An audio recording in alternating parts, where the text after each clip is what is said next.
Hello and welcome. Tonight we've got some pretty awesome stuff for you. So we're going to be discussing some of Tovia Singer's objections to Paul. It's interesting. This subject came up in conversation numerous times for me this week. So it's kind of ironic that we had it in the chamber for tonight. But without further ado, let me bring on my co-host, Mr. Seamus. Hi. How are you this evening, sir? I am fantastic. I have some really exciting news, and I can't wait to get to it. All right. It's exciting news for our viewers, of course, because as some of you may know, we are doing a monthly book giveaway, and today is the day in which we will be announcing the winner of this particular book. We will do that at the end of the episode. The winner has already been drawn. And funny enough, Brad, you don't even know who the winner is yet, but I do. I have no idea. And anyway, I'm actually excited to give that out and to get that process started. So very nice. But in the meantime, we have tradition. We have a tradition. And after our tradition, we'll do a quick video overview and let's do our thing. So who's with you in spirit today? Well, I decided to actually go out and finally get a bottle of the Bushmills Prohibition recipe. Come on. I love that stuff. Yep. There we go. Yeah. By order of Thomas Shelby. It doesn't say the Peaky Blinders anywhere on there, but it's definitely a Peaky Blinders reference. Yeah, I love that whiskey. I did try it a little bit last night. It's interesting. So this is the first whiskey I've had in a long while. Most of you know I've been on a bourbon kick here, so it's aged in bourbon casks, and I love that about it. It's got that sweetness, so it is sweeter than like you would typically think an Irish whiskey would be, but there's like a hint of like peat to it. Right, which is not something I'm used to in an Irish whiskey, but yeah, as soon as I tried it, it was like, oh, that tastes like it's got like a little bit of peat, which I don't mind a little bit of peat. It's a lot of peat that I hate. I don't like almost any peat, but this is an old recipe. This is a Prohibition recipe, so I don't. Maybe they do peat dry it instead of the normal. Usually Irish whiskeys don't do that, but for me today, I'm going with the hopefully soon to be official bourbon of the show, Bourbon Rabbi. Yes. I picked up a brand new bottle. And this is actually a slightly different bottle. I didn't realize they had different strengths. Yeah. So this is a 100 proof. So this is not the 117 proof. And so it's a 2-year single barrel honey barrel aged. And you actually notice it's a slightly different color too. It's a little bit more hazy. I like it. It looks like a reddish hue. From here, it's hard to see from the lighting, but it looks like honey. Yeah, it's clearly not honey. So I'm actually excited to try this. So, real quick to answer a question here, peat is it's a substance that grows underground that's almost like wood and almost like foam at the same time. It's a stage just before coal becomes coal. Right. And it is used in specifically Scotch, not so much whiskey. Mostly in Scotch, it is used to add a like smoky flavor to the Scotch. Now, heavily peated Scotches do not. They only taste like peat. It's like you don't really taste the Scotch. All you taste is the peat, and peat tastes like paint thinner. So it's smoky. It's more like a campfire. Ardbeg tastes like paint thinner to me, but yes. And the reason heavily peated Scotch, peat burns. It burns really well. It burns really hot. Part of the process essentially is once the barley starts to bloom, that's when there's the most sugar content, natural sugar content in the barley, and so they want to stop the growth, right? So they leave it in water so that the barley begins to grow, and just as it cracks the shell of the seed and begins to grow, they want to cease the growth. So they immediately remove it from the water and they dry it over a peat fire. which is where all the peat flavor comes from, because it's basically being roasted now under a peat fire. And so that's where it comes from, peated, and that's why it has that really smoky flavor. Irish whiskeys don't do that peating process, but Scotches definitely do, in order to freeze and maintain that sugar content in the barley. So that's primarily the difference where that comes from. That's what I'm not. Yeah. So I looked all over to see if there was peat in this recipe for this whiskey, and I couldn't find any. So it may not be peated, but it tastes like it's peated. I didn't get peated notes, but it is going to have a slight charred flavor anyway, because of the barrel, from the charring of the barrel of a bourbon barrel. But anyway, yep. That being said, tonight's episode is an interesting one, because we're not going to show the video here, but we're pulling a lot of our claims from a particular Tovia singer video. And we're going to address them all one by one. He's got a number of claims that he writes in this, that he brings forth in this video. It's a fairly popular video. We can even drop a link to it in the chat at some point. I'll just have to search for it again.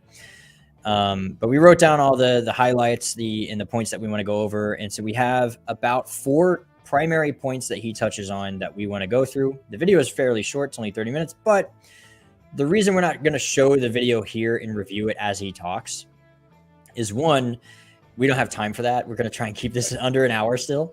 And that would take ages, because it's a 30-minute video anyway.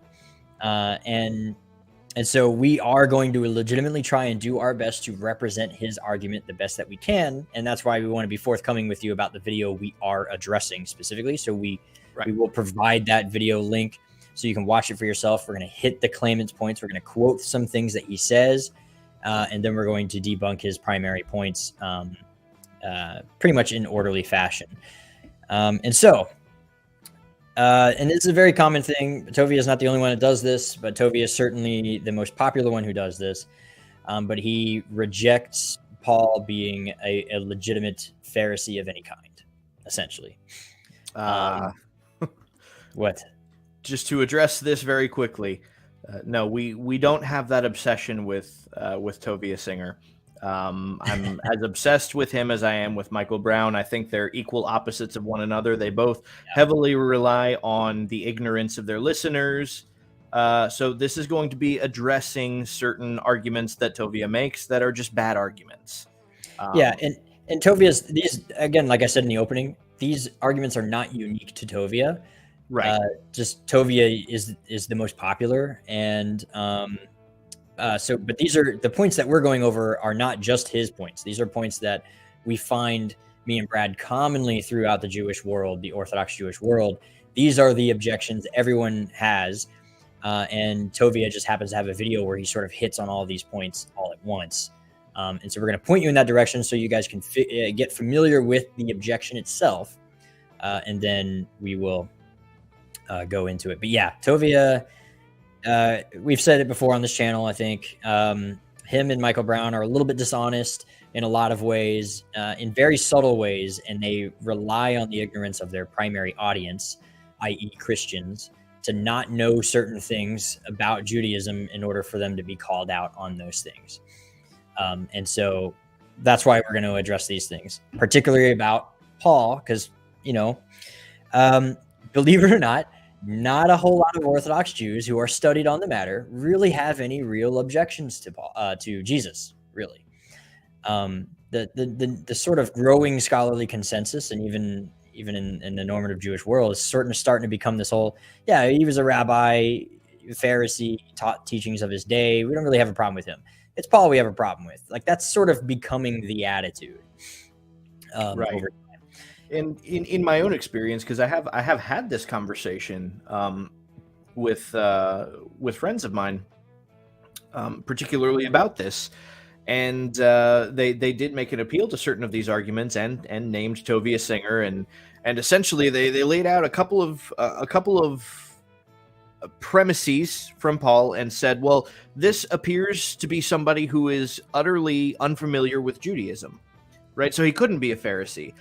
And it's like, in the next breath, I'm like, all right, well, let's just turn the page here and read what Paul said here. And it's like, this is something that only somebody who is intimately familiar with Judaism would have written, somebody who really only a Pharisee would have written. So it either there are two Pauls, or or Paul's being misrepresented in one way or misunderstood in another, or yeah. So that actually sort of, I guess that will bring us straight into the first claim, actually. So that first claim is going to be Paul acted more like a Sadducee than a Pharisee, right? So the way that, and you see the banner below, Paul acted more like a Sadducee, seeking their approval and authority. One of the main objections that Tovia brings up first and foremost is this idea that Paul can't have been a Pharisee, and he certainly doesn't act like a Pharisee. And so in the video, the first thing he brings up is he is seeking Sadducees for his approval. He's persecuting Christians, and he seems to be very proud of that at first, at least. And these are just things that these are not really Pharisee things. Pharisees are known for being pacifists. They're not radical activists in a lot of ways. And he even goes to basically ignore his own rabbi. He claims, and in Tovia's words, he claims that his rabbi is Gamaliel, but then he ignores Gamaliel's instruction on leaving the whole movement alone, which Rabbi Gamaliel does do. Basically, hey, if it's of God, then it will survive. If it's not, then it won't. And Paul goes against that. So his first argument is he doesn't act like a Pharisee. He's a little bit too radical. He acts more like a Sadducee. He appeals to their authority. He goes to the high priest to seek authority to go persecute Christians. And that's kind of his first argument. And he spends most of the video basically saying Paul was not a Pharisee. Like, he wasn't a legitimate Pharisee. He's an imposter, and everything he said is more or less a lie. So this is claim one, building that case. So Bradley, I believe you've really prepped for this question. So for this one in particular, yeah, it wasn't so much that he acted like a Pharisee. I think that, first of all, that's quite a stretch to make, just because he sought permission from Pharisees. I mean, they ran the Sanhedrin at that point. Right? They were the overwhelming majority. So if he wanted permission to carry out the death penalty on people that he believed to be heretics worthy of the death penalty, naturally he would have gone to the Pharisee or the Sadducee majority. I just don't see that being quite the strong argument that he thinks it is. But essentially his problem is not that he went to the Pharisees, it's why he went to the Pharisee, or Sadducee. Why he went to the Sadducees. I'm saying Pharisee. Sorry. No, it's not that he went to the Sadducees, it's why he went to the Sadducees. And that is kind of, he phrases it in the video in this way. He essentially says that a Pharisee wouldn't have been preoccupied with Christians. They wouldn't have been worried about Christians. They wouldn't have been concerned about Christians, because their number one enemy would have been Rome. Not that that's an untrue. Not that it's not an untrue statement. They're I guess you could say enemy. But who they would have been concerned with as external oppressors would certainly have been Rome. But he would have been concerned with Christians because Christians were not a separate religion at this point. And I think that's what he really leans on, is this idea that Christianity was somehow separate from Judaism at this time. When, so far as we can tell, the Christian, and I use that word loosely, movement would have been an outgrowth from the Pharisee movement.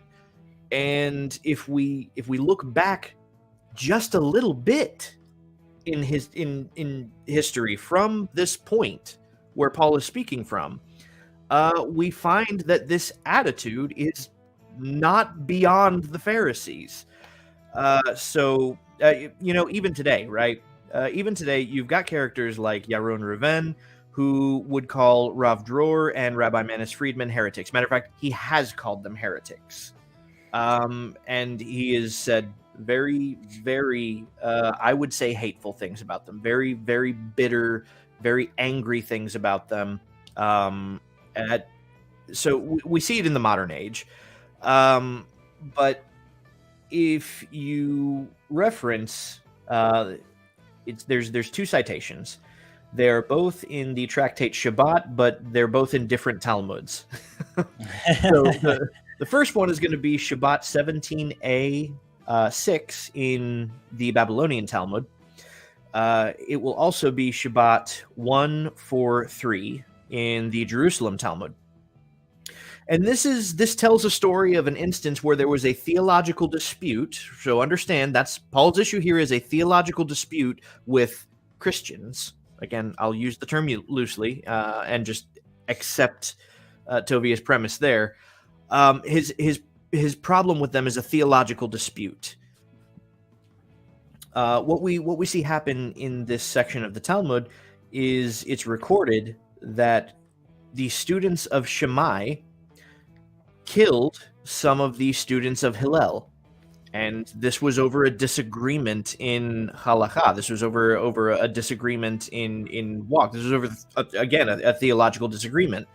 So it's certainly not above Pharisees to seek out to kill those that they deem so wildly off base that it warrants it.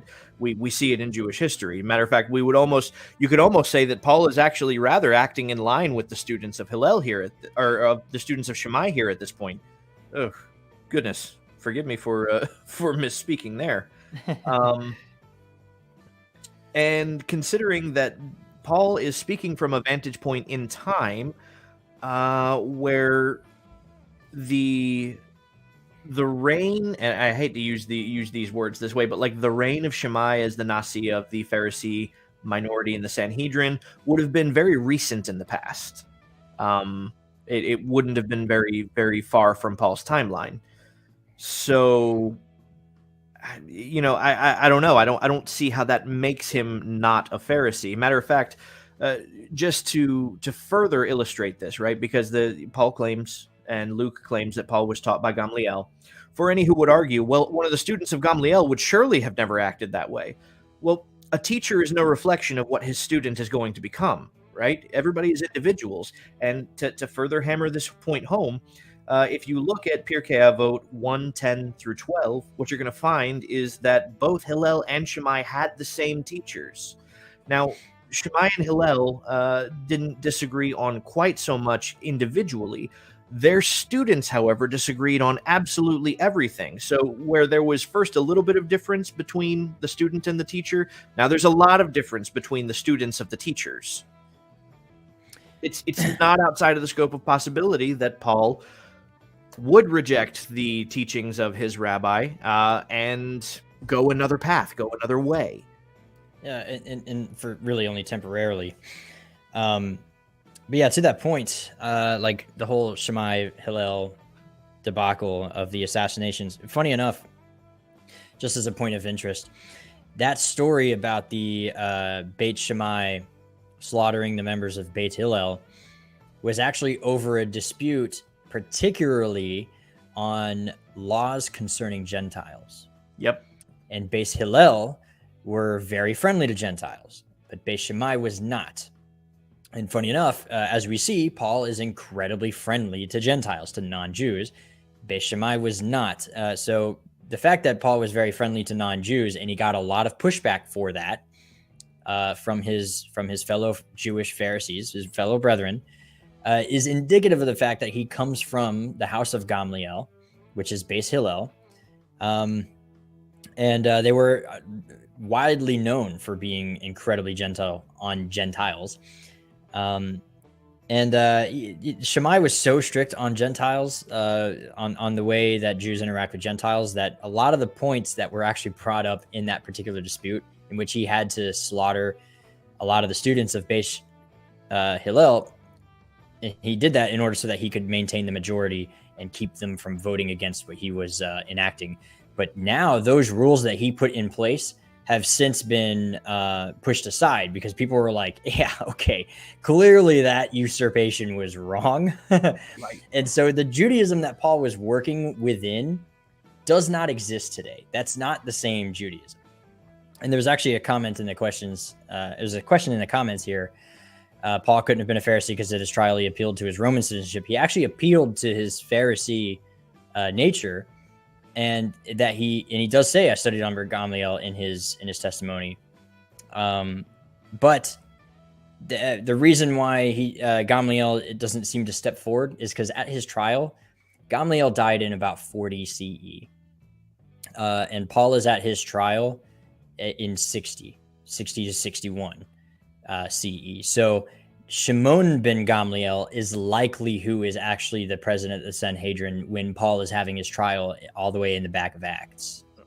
Yeah, and correct me if I'm wrong, but when he appeals to his Roman citizenship, that is not at a trial being held by the Sanhedrin. That example in particular is a dispute where Roman authorities are the ones who are making the determining decision, which is why he appealed to his Roman citizenship. Yeah, I mean, he appeals wherever it makes sense to make the appeal, right? You know, I'm not going to go to Ireland, and if I commit a crime, I'm going to be like, well, I'm an American citizen. No, you don't do that. That's not going to help you in Ireland. You would instead use some sort of different appeal.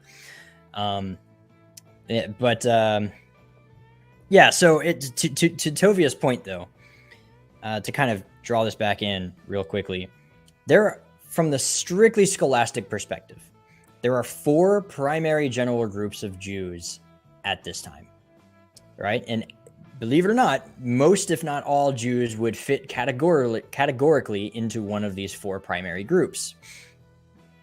It's because it's more like subcategories are a different thing entirely, but these are the 4 primary categorical groups of Jews at the time in Judea. Those 4 are Sadducees, Essenes, Zealots, and Pharisees. So categorically, even if he's not an ordained rabbi of the Pharisee sect, it wouldn't matter. He would categorically be filed into the sect of the Pharisees by way of his belief system. He believes in the prophets. He said so himself. He holds to many oral traditions. He's not an Essene because he doesn't seclude himself. And he's not a zealot because he's not a radical, fighter against Rome on a militant level. So he's categorically a Pharisee. Even if he's not an ordained Pharisee, it doesn't matter. Anyone who aligned themselves with basically the 13 principles of faith, these little memes down here are the best, would be categorically in the Pharisaic realm. But we've actually got a lot of evidence that he was in fact trained by Gamaliel. There's a lot of things that point to that. To that point, even when he was at trial at the Sanhedrin, he utilized his understanding of Pharisaic doctrine to actually kind of take the attention off of himself, right? So that he could get an argument going between the Pharisees and Sadducees in the Sanhedrin about the resurrection. Right. Yeah, he's like, I'm being persecuted because I believe in the resurrection of the dead. And so he's basically saying, I'm not aligning myself with the Sadducees. Like he's very clearly... I'm being persecuted because I believe Pharisee things. And that really narrows it down. So either he's a zealot or an Essene or a Pharisee now. And he can't be a zealot because he's not militant. He's not an Iscariot. He's not a Sicarii. And he's not an Essene because he doesn't live secluded in a village somewhere, not talking to anybody and not intermingling with anyone who would otherwise have unclean hands for any reason. So that really, really narrows it down to the last known group that we know of in first century Judea. That would be Phariseeism. The argument could be made like this. You and I basically follow rabbinic Judaism, more or less. Neither of us are rabbis, but we would be categorically filed under rabbinic Judaism because that is our belief system. Does that make sense? Yeah. And so whether or not we're rabbis, it doesn't even matter. We would categorically fall into Pharisaic Judaism because of the category of belief system that we fall under, regardless of whether or not we are ordained as a Pharisee. But we have arguments to prove that he absolutely was an ordained Pharisee. So the next that brings us to our next point. Claim number 2. No Pharisee ever came from Tarsus. This is actually Tobia's second point, and I love this point. Yep. So he doesn't make that statement. That's not the statement that he. So in the interim of his, and I like that he does this. This is an interesting debate tactic, right? He doesn't make statements. He asks questions that are themselves there is a statement that is implied by it, obviously. So, one of the questions is, well, how could he claim to be a Pharisee and then also claim that he's from Tarsus? Well, the implication there is that you think that no Pharisees came from Tarsus. And then he also singles out specifically that Tarsus was an epicenter of pagan thought, and it was. Sure, that we do find that in history. That it was we an know epicenter that is of an archaeological pagan fact. thought. Yeah. But so was Babylon. And where the how many Babylonian rabbinic sages Talmud was came from there? comprised. So, well, I'm just saying. No, so here's the thing too. We actually, from Paul's very own testimony at his trial, he says, "I was born in Tarsus, but brought up in this city,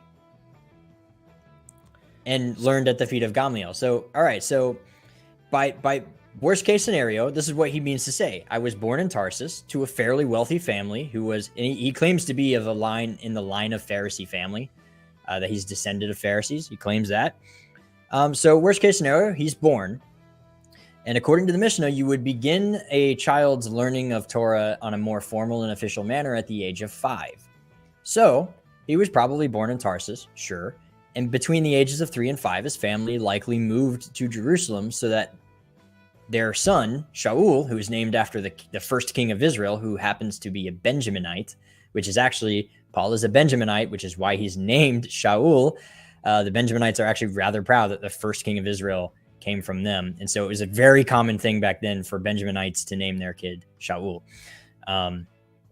So anyway, and then between the ages of 3 and 5, moved to Jerusalem and begin his learnings and his studies under the feet of Gamaliel. Or you don't become a Pharisee without at least being middle class as far as ordination goes. So you need to be able to support the fact that your kid is not helping you in your trade necessarily while he's doing his Torah studies. And tent making is not exactly a lucrative business back then. He was likely just a tent maker so that, and his family as well, to just sort of occupy their time with some sort of trade so that they could fulfill more mitzvahs, but not as a means of income. They were probably a fairly well-off middle-class Roman citizen family with deep Jewish roots. He's a member of the diaspora. Who cares? But he was brought up in Jerusalem, and it's really no different from trying to discredit and dismiss Rashi because he's French. The Vilna Gaon, everyone knew Vilna was the center for rabbinic studies, in the 16th, 17th, and 18th centuries. So just because a rabbi didn't come out of Vilna doesn't mean he's illegitimate. It's not a really good argument, but so I don't know if you had more to say about the Tarsus thing. Go ahead. I do actually, because it's kind of an embarrassing point to make when you just do a little bit of research into the history of Tarsus. So, and because that's exactly what I did. I did very cursory history, and it's very easy to find that first of all, it's a very old Jewish colony. I mean, that's going back into like 2nd century BC. There were Jewish settlements there. Matter of fact, Josephus. So this comes from the JewishEncyclopedia.com, right? Josephus, in agreement with rabbinical literature, identified the city with Tarshish, and accordingly believed that it was the Tarsus that Jonah wished to flee to. And let's see. I don't want to read the whole thing because there is a lot. But yeah, 170 BC, during the reign of Antiochus Epiphanes, a revolt of these colonists proved a factor in Jewish history. So even in the story of Maccabees, the Jews of Tarsus played a role in this. Mention is likewise made of one Isaac, elder of the synagogue of the Cappadocians at Tarsus, who was a dealer of linen. So that piqued me a little farther. So clearly we have a synagogue of the Cappadocians in Tarsus, which means that there are religious Jews in Tarsus, which means that there are Pharisees in Tarsus. So, which, by the way, audience, is sort of the only option in the diaspora. The Essenes live close to Jerusalem. The Sadducees live exclusively in Jerusalem. The Zealots only live in the land of Israel. So of the 4 categorical Jews that we have, you are left with Pharisees. And that's why Phariseeism lived on even to this day, is because they were the only sect of Judaism that lived in the diaspora and were okay with it. And so, yeah. Yeah. So I did a little bit more research and found a particular citation from Mishnah Ketubot 13:11, which cites a Rabban Shimon ben Gamliel speaking. Now this is making a ruling concerning divorce based, relative to where one lived and where one moved from, and because currency fluctuation between cities. And so how much is a husband obligated to pay the wife that he is divorcing? How much is he obligated according to the ketubah, relative to the value of the currency where she's living and whatnot. So Shimon ben Gamliel says he gives her the currency of Cappadocia. Everyone agrees that if one married a woman in Cappadocia, divorced her in Cappadocia, he gives her the currency of Cappadocia. So clearly, contact and migration of Jews between Israel and Tarsus was common enough that an entire Talmudic ruling had to be made respective to it. And I had a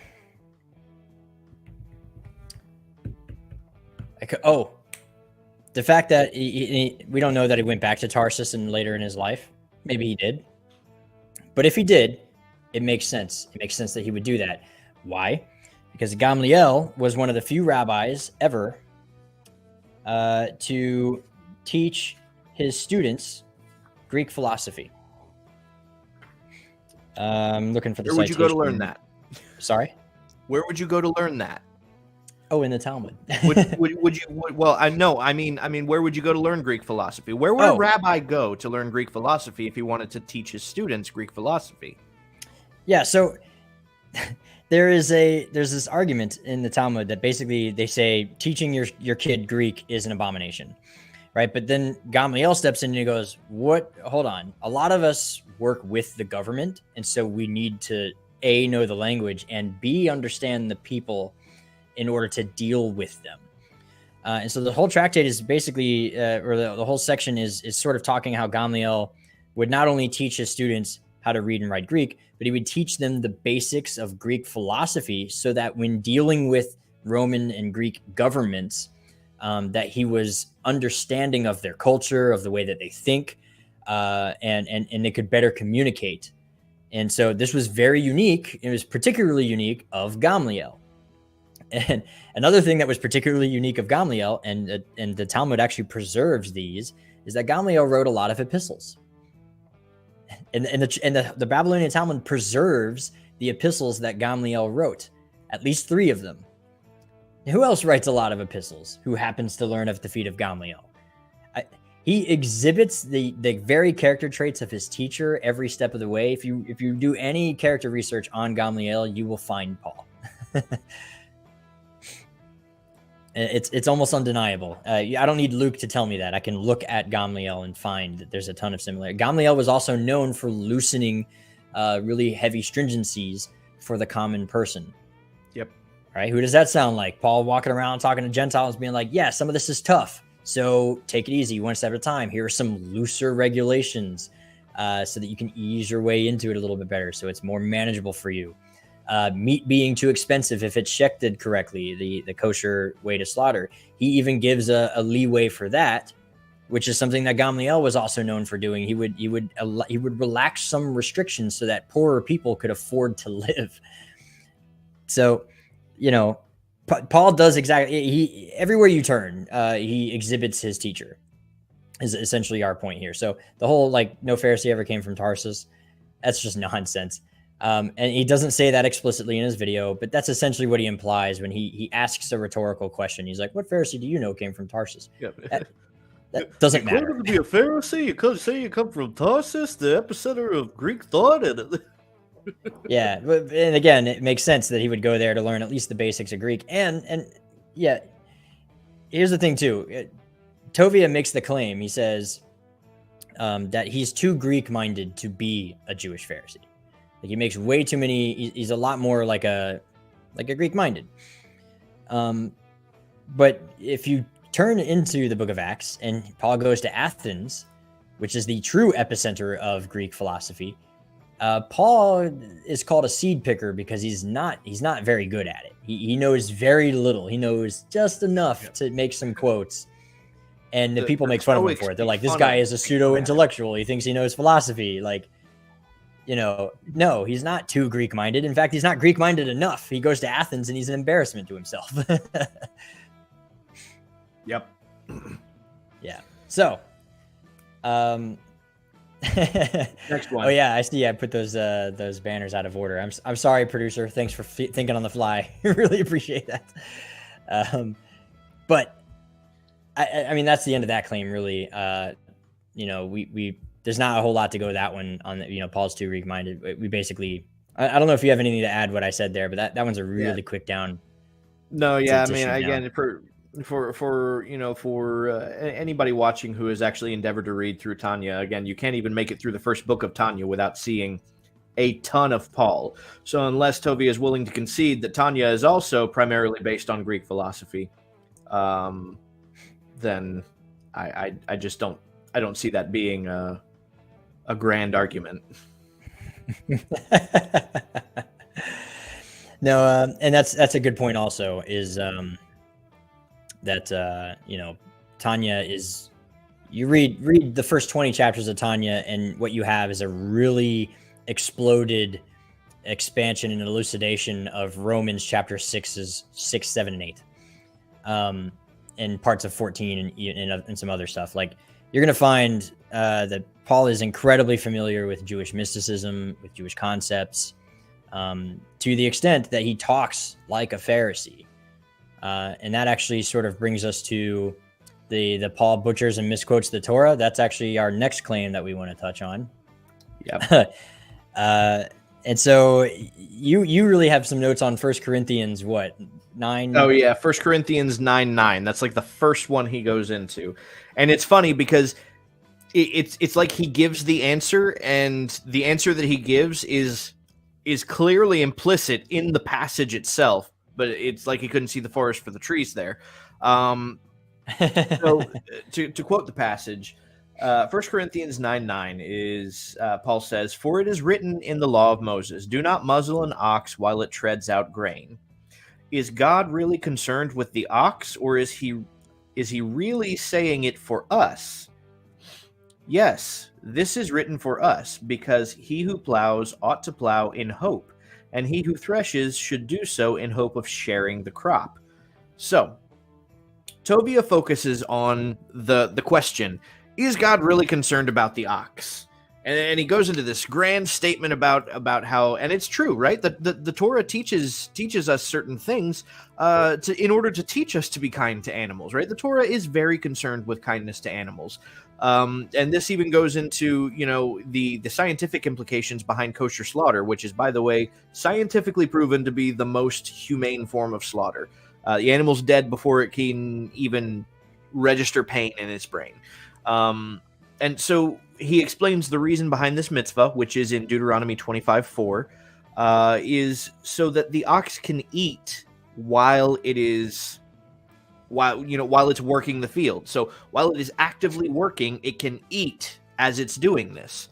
And so again, he has to isolate this passage, because if you read the greater whole, from verse 1 all the way up to 9, you see that that's exactly what Paul is referencing to.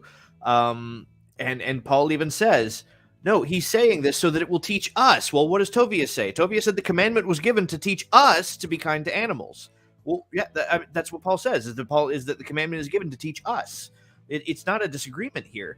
But is this a Pharisee? Is this anti-Pharisaic doctrine that Paul is teaching? Is this outside of the scope of Pharisaic doctrine? Because I reference verses 1 through 9. Essentially, what verses 1 through 9 is explaining, and it culminates here with verse 9, is that Paul is explaining to this community that he is ministering to, right? That they are essentially his labor field, right? He's putting himself in the position of the ox, in that he is working this field.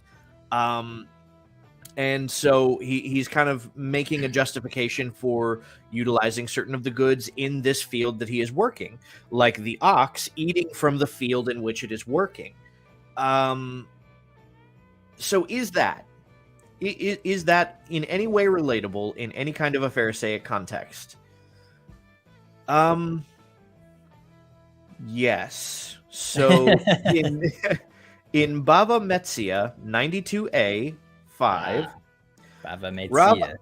Rav Asi says, even if he hired him to harvest only one cluster, the laborer may eat. And Rav Asi further said, even if he harvested only one cluster, he may eat it. Right. So and I didn't pull the whole citation because it's a long discussion, but essentially, this teaching in the Talmud is discussing exactly that. It's discussing exactly what can a worker do within the field that he's working. What can somebody who's picking grapes in a vineyard? What is he able to eat while working? And one of the things they determine is that if he's picking grapes from a particular what's the word I'm looking for? Bunch. Cluster. Yeah, a cluster. That he can he can eat grapes from that cluster. He can't reach and grab from another cluster. He's not working on that cluster, but he's working this cluster, so he can eat grapes from that cluster, right? And then even further up, prior to this statement in this pasuk, it makes clear mention and uses as an example by comparison a donkey and a camel being allowed to eat while laboring. Yeah. So Paul is actually directly in line with Talmudic teaching here. Yeah, he's using the same example.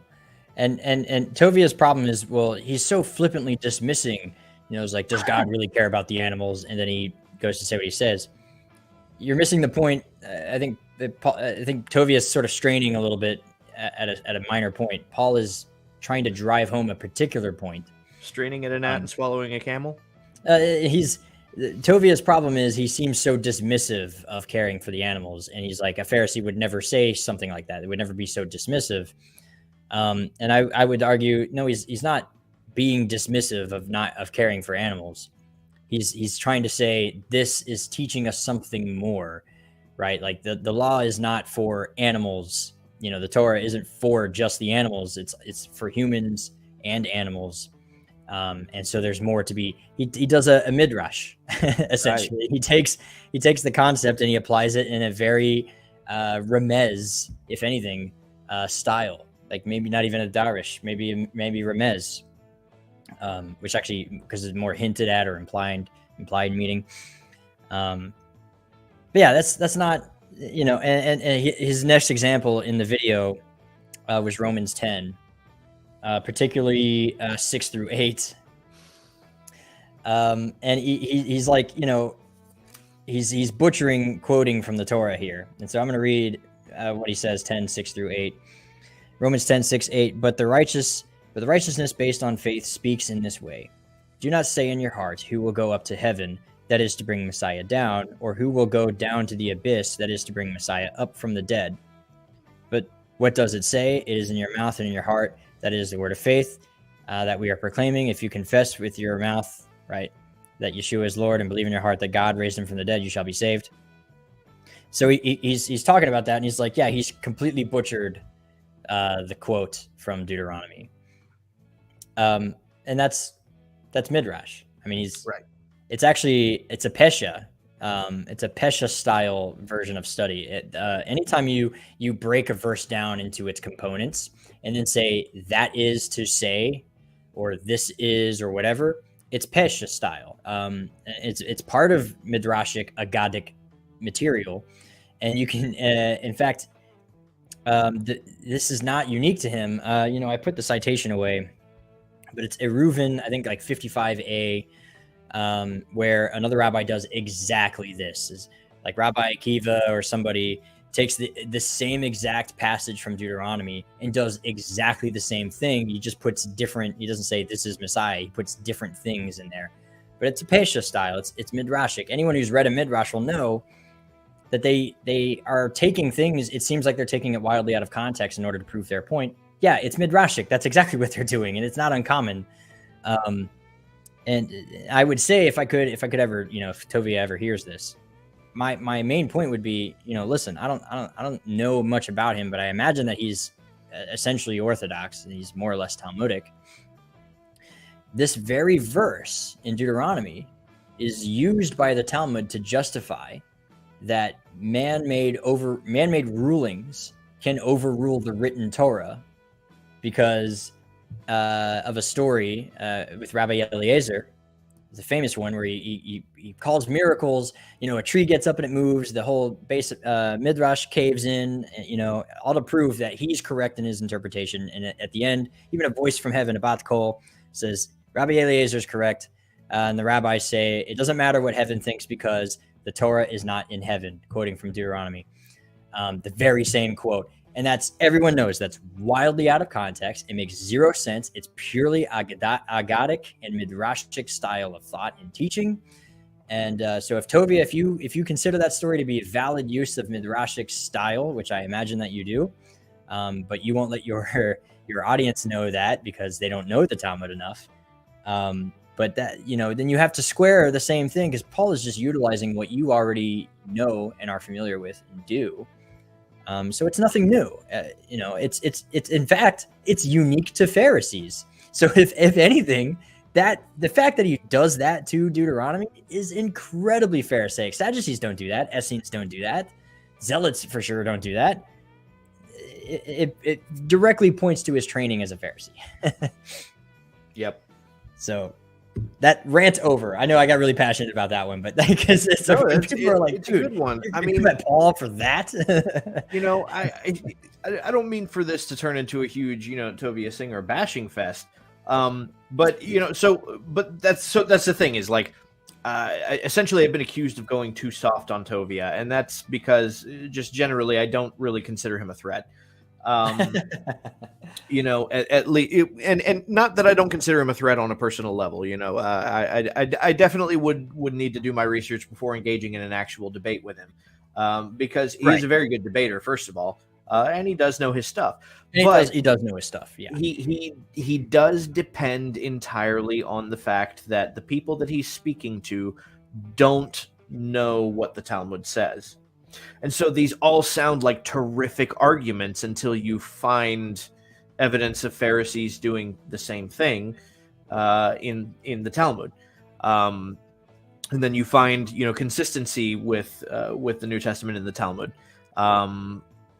So it's just one of those things.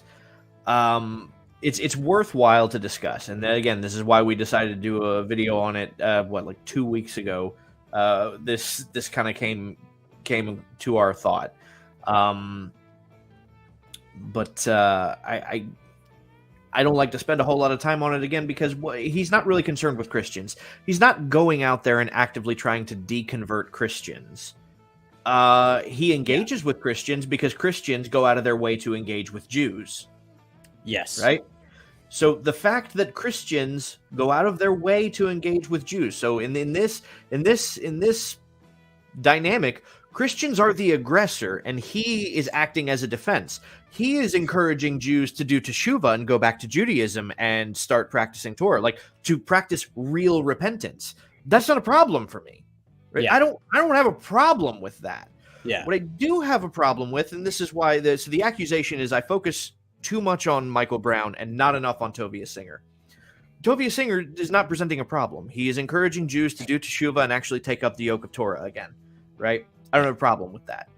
What I do have a problem with is somebody who is ethnically Jewish going out of their way to teach Jews to accept a Messiah who usurped the Torah, and is a man god, somebody who is actively working against Judaism. That I do have a problem with. And again, Tovia is it. I think it's actually Rabbi Tovia. I'm not sure. Maybe he is a rabbi. Okay, and a lot of respect. Honestly, it takes a lot to really earn that title. I don't know if he has smicha or not, but usually somebody with a title like that has at least some level of rabbinic training.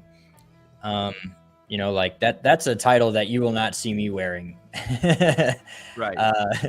Not anytime soon anyway. And the amount of training I feel that I would have to go through is astronomical. And so, much respect to Tovia, really.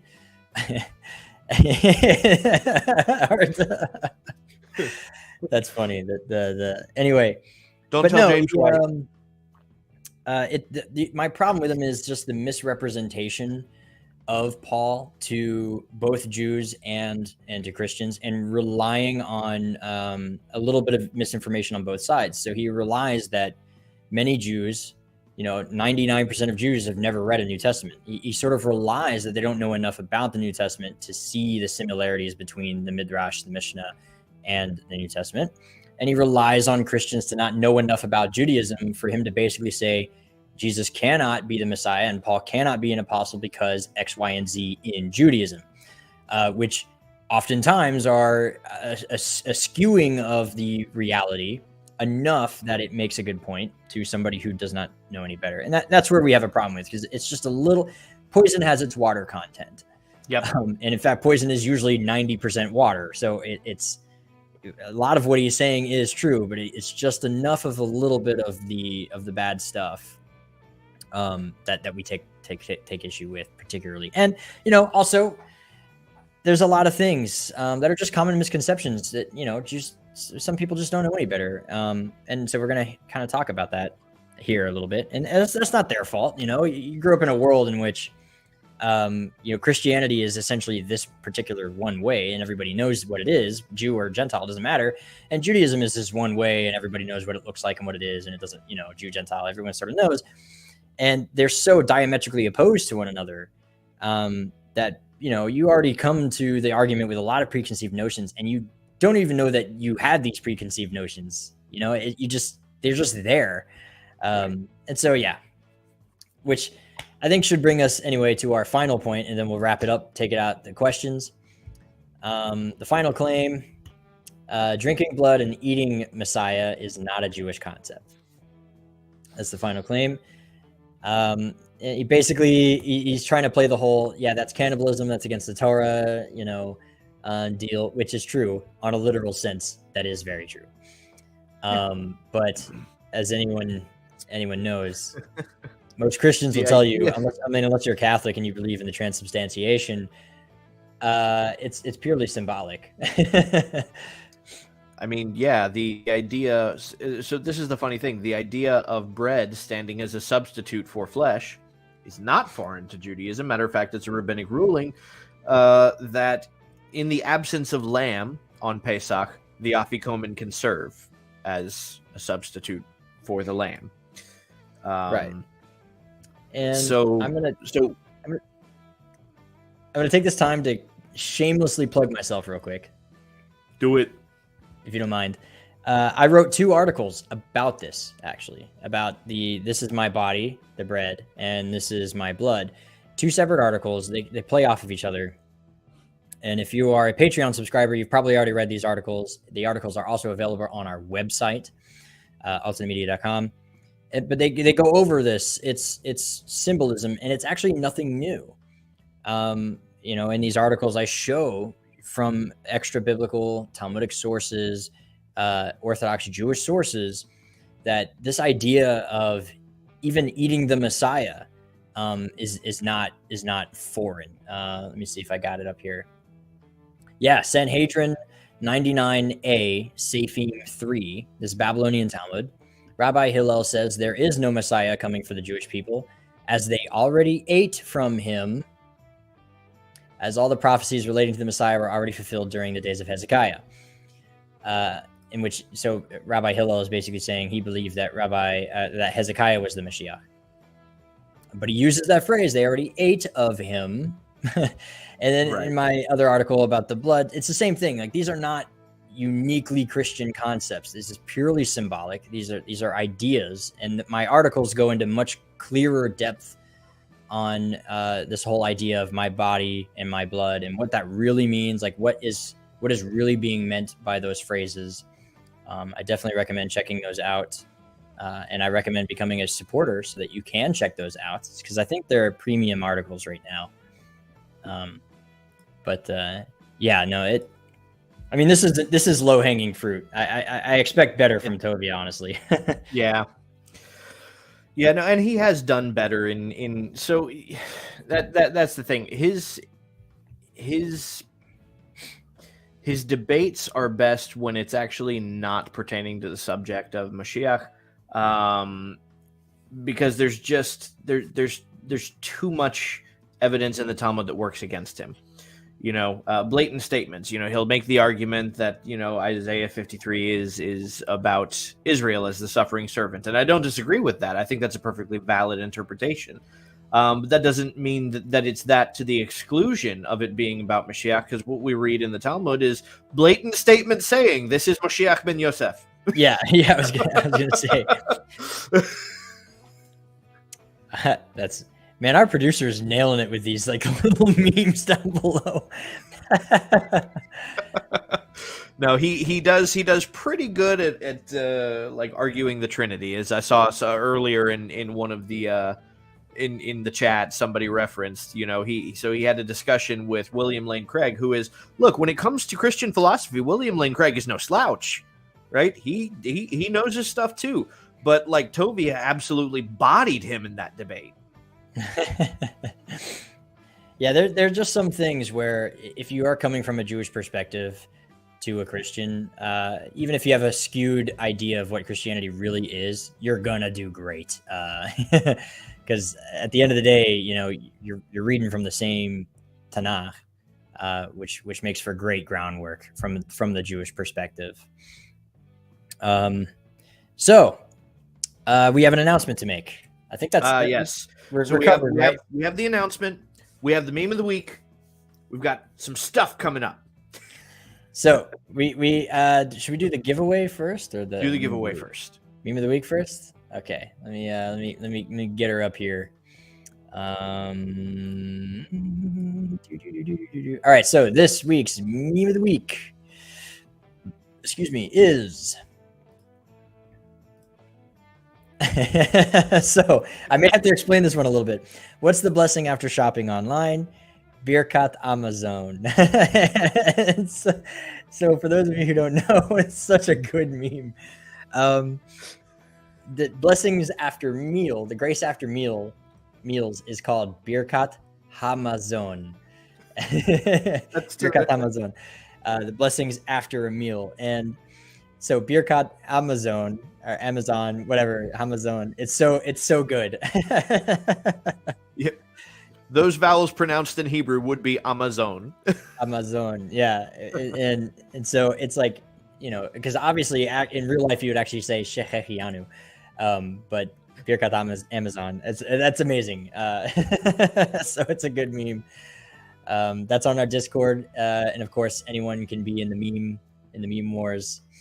So congratulations to Chloe. You are our meme lord of the week. Baal Hamimim. Baal Hamimim. And which is actually, that brings us to our giveaway now.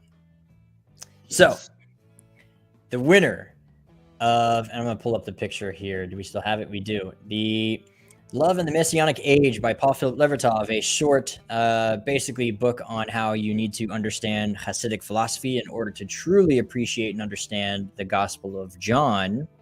An amazing book, published by Vine of David, which is the First Fruits of Zion publishers, and it's part of their Messianic Luminary series. He was an Orthodox Jewish rabbi in the early 19th century, and discovered Mashiach late in life.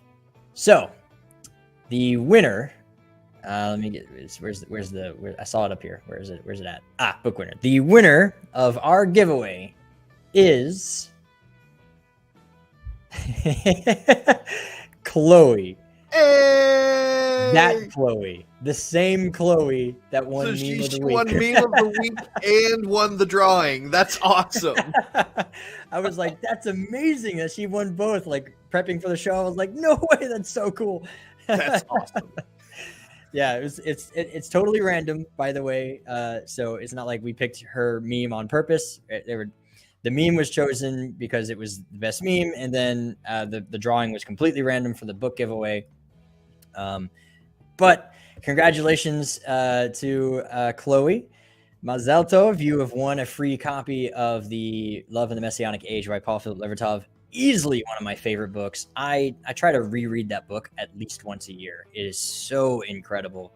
Yep. It's only 60 pages. It's like 65 pages, but it's so dense. It is. It could take you all day to read one chapter because it's incredibly dense. It reads a lot like Tanya. It's for those who are already reading Tanya, it's like you know there are those statements that it makes, and you're like, hold up, wait, I got to read that again because I don't get it.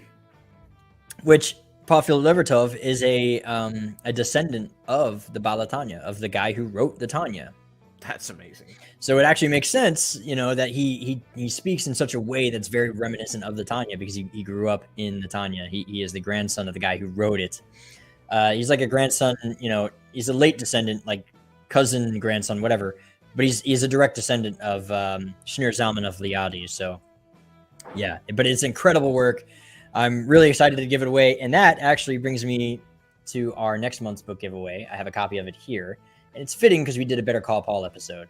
And we specifically did a Better Call Paul episode debunking common Jewish objections to Paul. So, the book for December's monthly giveaway, brought to you by Alternate Media and our lovely sponsors, is Paul Was Not a Christian by Pamela Eisenbaum. Good book. This is another one of my quite often read, easily one of my favorite books that I mean, you should look through this thing. I have all sorts of pen marks in it. Just, yeah. Really, really good book. Highly recommend it. And so that is next week's giveaway. And if you want to be part of that giveaway, the rules are simple. You just have to be a supporter at any level. Patreon starts at $1 a month, or you can support us on our website. Doesn't matter. You choose.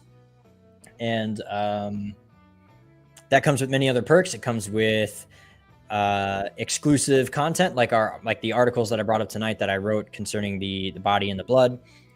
Brad's got some lovely, amazing articles that he's written as well that are exclusive to supporters. We have videos that are exclusive to supporters. My Mark commentary, for example, is exclusive. And not only will you automatically be put in the monthly drawing every month, for every month that you're a supporter, but you also have access to the after parties, which we're about to go to here soon, which is on our Discord.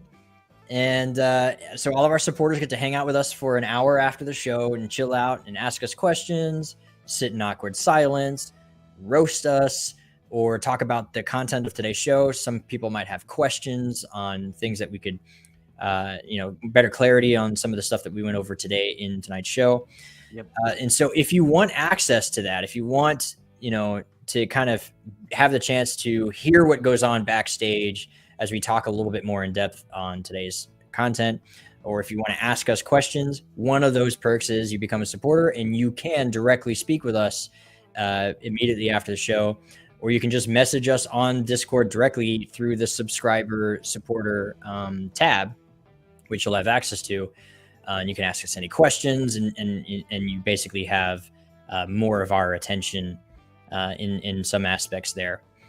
But even if you're not going to be a supporter, it doesn't matter. It's fine with us. The easiest way you can support us is to like this video, subscribe to the channel, bless the like button, believe in the subscribe button, and join the Discord anyway. Even if you're not a subscriber, we're hanging out there all the time. We're constantly answering questions. We're interacting. The Discord's a great place to hang out.